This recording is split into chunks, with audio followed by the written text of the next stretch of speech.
मांगलिक कार्यों में तोरण का महत्व भारतीय संस्कृति को पूरे विश्व में एक अलग पहचान है।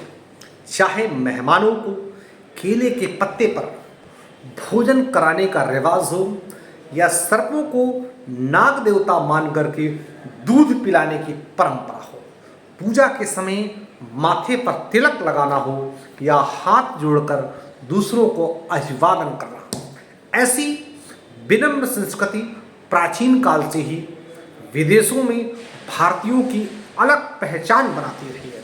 और इसी क्रम में हम बात करने जा रहे हैं घर के मुख्य द्वार पर आम के पत्तों का तोरण क्यों लगाया जाता है और आम के पत्तों के तोरण में गेंदे के फूल और धान को लगाने के पीछे कौन सी मान्यता जुड़ी हुई है। माना जाता है कि द्वार पर आम के पत्तों का तोरण लगाने से आपके घर के सभी मांगलिक कार्य निर्विघ्न रूप से पूर्ण हो जाते हैं।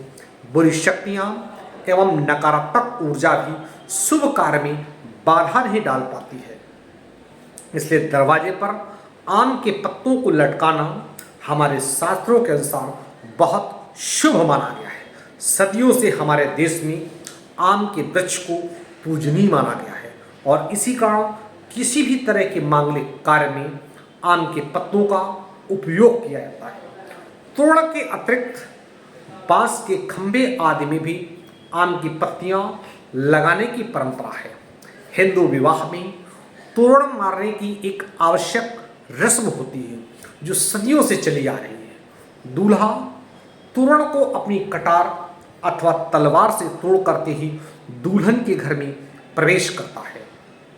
किंवदंती दंत कथाओं के अनुसार प्राचीन काल में तोरण नामक एक राक्षस था जो शादी के समय दुल्हन के घर के द्वार पर तोते का रूप धारण करके बैठ जाता था तथा दूल्हा जब द्वार पर आता था तो उसके शरीर में प्रवेश करके दुल्हन से स्वयं शादी रचा करके उसे परेशान करता था। एक बार एक राजकुमार जो विद्वान एवं बुद्धिमान था, शादी करने जब दुल्हन के घर में प्रवेश कर रहा था, अचानक उसकी नज़र उस राक्षसी तोते पर पड़ी और उसने तुरंत तलवार से उसे मार गिराया।